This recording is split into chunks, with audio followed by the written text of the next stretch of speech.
Сәлем балақай, біздің арнаға қош келдің. Біздің бүгін арнамызда шалқан деген ертегі. Атай шалқан екті де, өс шалқаным тәтті боп өс, өс шалқаным мықты боп өс деді. Шалқан тәтті, мықты, үлкен болғанда тым үлкен болып өсті. Атай шалқанды жұмсақ болып, тартқылайды кеп, жұлып ала алмайды. Атай әжейді шақырады. Әжей атайдан, атай шалқанның желегінен ұстап, тартқылайды кеп, жұлып ала алмайды.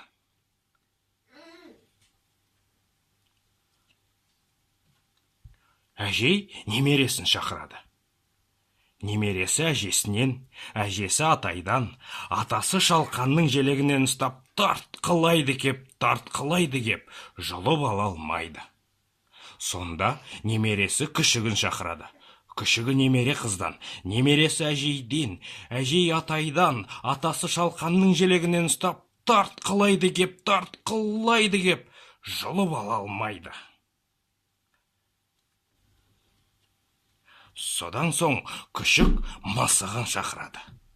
Мысығы күшігінен, күшігін немере қыздан, немересі әжейден, әжесі атайдан, атай шалқанның желегінен ұстап, тартқылайды кеп, бірақ жұлып алмайды. Мысығы тышқанды шақырады. Тышқан мысықтан, мысығы күшіктен, күшігі немере қыздан, немересі әжейден, әжей атайдан, атай шалқанның желегінен ұстап, тартқылайды кеп, шалқанды жұлып алады. Кәне балақай, саған ұнады ма?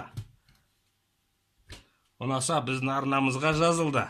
Бас бармақты бас. Әлде қайда көп ертегілер алдымызда. Қош бол!